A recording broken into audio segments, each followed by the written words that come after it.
There's a quote I love by adventure writer Alistair Humphreys. It reads, "I adventure because it's miserable and difficult, but also because in many ways it's easier than the confusion and stress of modern life." People question why I would spend my holidays cycling hundreds of miles into the unknown, but I question why they wouldn't want to. Back in 2016, aged just 23, I set off on my very first bikepacking adventure. Me and my friend Ian cycled 500 miles to Paris and back. We had no idea what we were letting ourselves in for. There's been a number of trips together since, some on the bike and some on foot. This year, however, for the very first time, I decided to set off on my own solo adventure.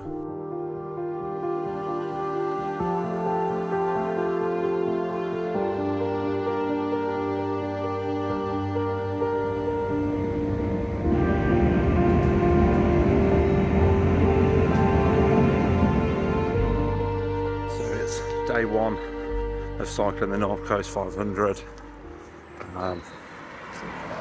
Yesterday was a travel day. It was always going to be a long day anyway, but ended up taking me over 15 hours to get from Nuneaton to Inverness. Train strikes, train delays, cancelled trains.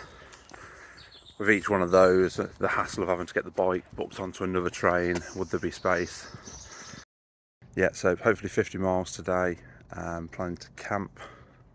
So, because it's Scotland, you can just find a random spot, pitch a tent, haven't got to worry about wild camping. So, just been down to the Morrisons to go and get some breakfast. So, picked up a few croissants there and just come back to the hostel, have a bit of breakfast and a coffee, and then pack off.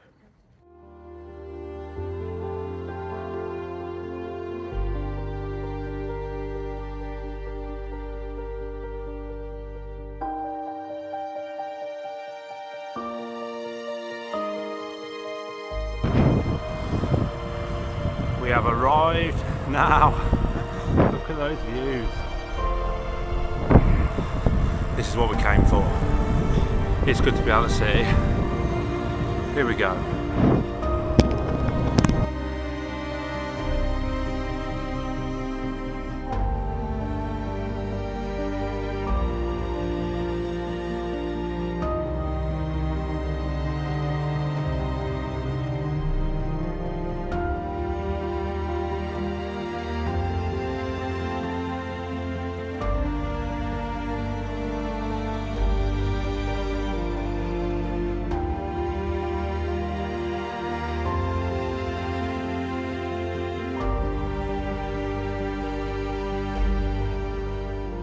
Well, that's day one cycling out the way. Eventful. I planned to do 45-50 miles. The 50-mile tipping point was at the top of a hill, so I thought I might as well cycle down there. I had about a 5-mile descent. And then, yeah, trying to find somewhere to camp, which was a nightmare. Say it's Scotland, you can literally just camp anywhere. All down the roads, just fenced off either side, and because you're going past the locks, it's just really boggy. So I ended up doing another 15 miles, finished it down 65 miles, and then found a little spot just there in the trees. It's had a nice little view of the loch. So yeah, I went to bed last night, I left the tent door open, just looking out across the water. Bit of a big day. I've got back my bay to climb, which is the highest point of the trip. So yeah, I think it's about 10 kilometres, 6 miles of just uphill, steep uphill. So with all the bags, that's going to be really tough, but we'll see how we get on.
Thank you.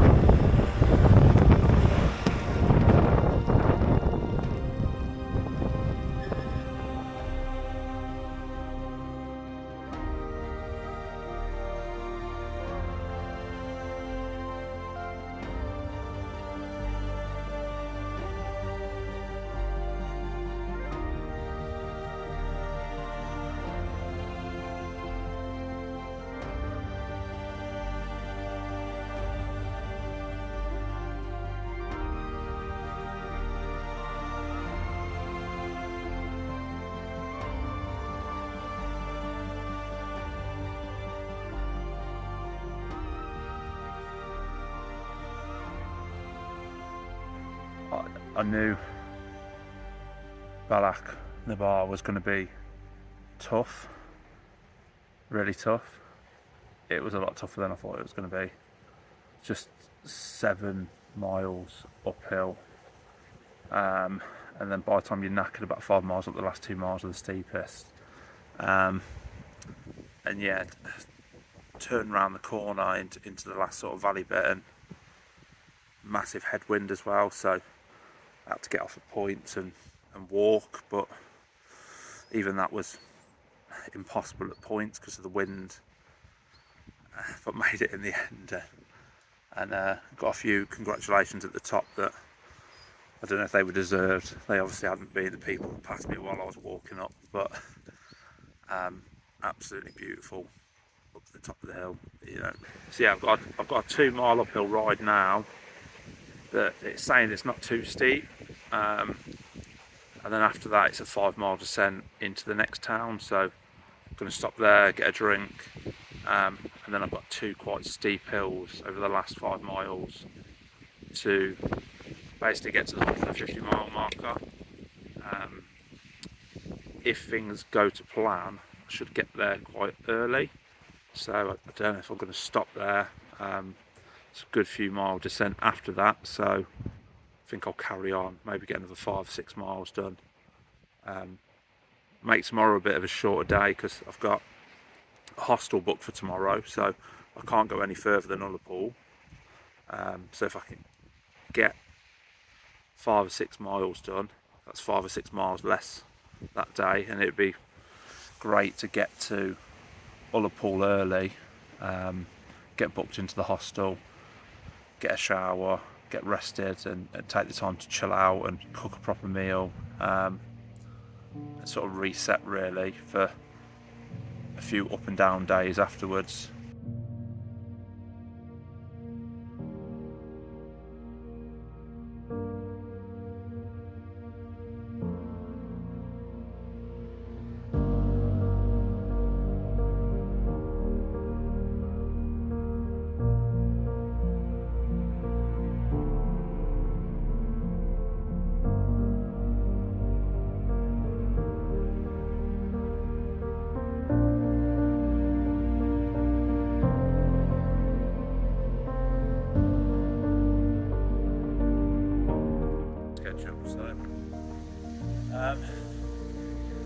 Yeah, not been feeling great.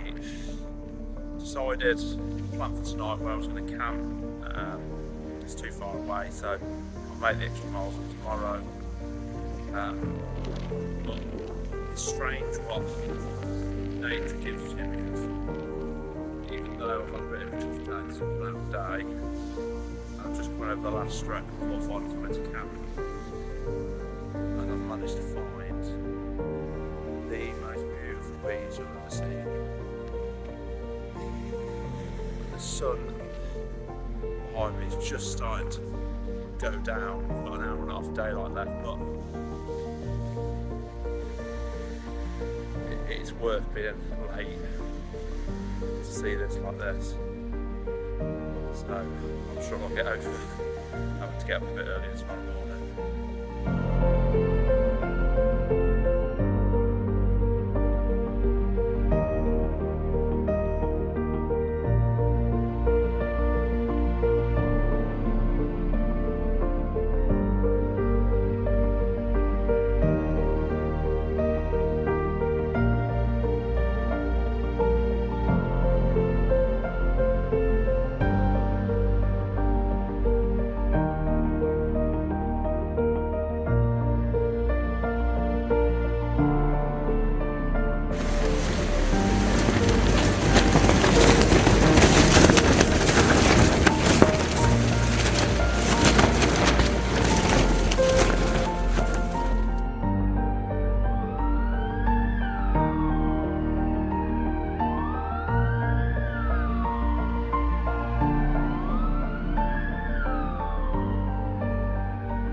So it's been 4 days now since I had a pretty rough night on the north coast of Scotland.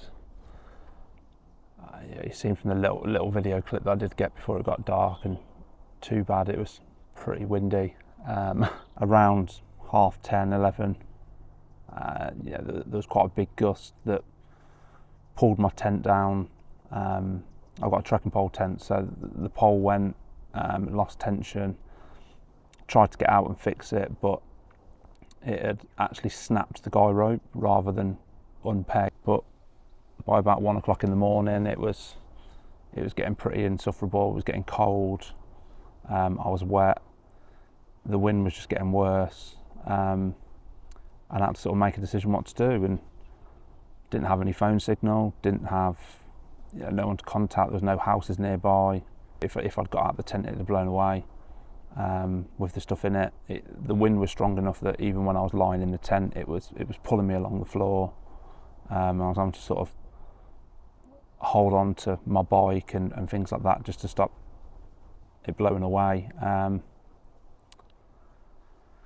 then so I had to make the decision, and it was the only thing I could think to do was to call emergency services, ask for mountain rescue, and hope that somebody could perhaps come and pick me up, just to get me out of the weather. Eventually they managed to get me through to the Coast Guard. So there's sort of 2 Coast Guards, and I was in between the 2, both about an hour away. So they sent both of those out to come and find me. Luckily they did manage to get, when they got there, they managed to find me quite easily because I weren't too far from the road, and I did have a light to sort of flag them down. And so yeah, somebody from a volunteer from the Coast Guard come and pick me up, got me down off the hill, weighed all my tent down and stuff, told me to leave all that, got me in the van. I mean, the wind was that strong at this point, it took 2 of us to open the door to the van. By this point it's about 4 o'clock in the morning, and they're not really sure what to do with me. There's no hostels or hotels or anything nearby they can put me up in. They drove me a few miles down the road to meet a police car from Thurso. I had to swap over into the police car. Police car dropped me down in Thurso. By that point it's 6 o'clock in the morning. I had to sort of decide what to do, and so I made the decision at that point, whilst I was in Thurso, whilst there was a train station that would get me back to Inverness, that I was just going to have to call the trip off. When I got back to Inverness, it was actually sunny. There was hardly any wind. It was a really nice day, which was a bit of a kick in the teeth and made me question whether I'd actually made the right decision. But overnight, the storm eventually caught up and hit, the rest of the Highlands, and the next day ended up being a bit of carnage as well, because it was time to come home a few days early, but all the trains were being cancelled because of floods. All the public transport was being cancelled because the police had advised it was unsafe to go out. Made the decision in the end to go and rent a car, and then drove home throughout the whole of Saturday. And if I hadn't have called and the Coast Guard hadn't come and picked me up, things there could have been a lot worse. It felt a little bit silly having to ring 999 when, at the time it felt like it was just a bit of wind and it was going to be an uncomfortable night's sleep. But having spoke to the Coast Guard, they sort of reassured me that there's been a few instances where they've had to go out and recover a body because somebody's got themselves into a situation and not made that decision to call through. So no regrets really, and just really thankful to the volunteers that came out and managed to pick me up. Gutted that the trip was pulled 4 days short and I didn't do those last 200 miles, but at the end of the day you just don't take the risk. It's not worth it. And the rest of the trip, the 6 days I had were brilliant. Those 6 days were a lot of fun, so I don't feel too bad about the fact that I've missed 4 days, which was nothing I could do about. It was down to the weather really. So it was an adventure, which is what it was meant to be. So the thing with adventures, they're always going to be unpredictable. That's the point of them. You don't know what you're getting into. So yeah, I managed to get through it and enjoy it, and I can look back and I've got a few stories to tell, so that's good enough for me.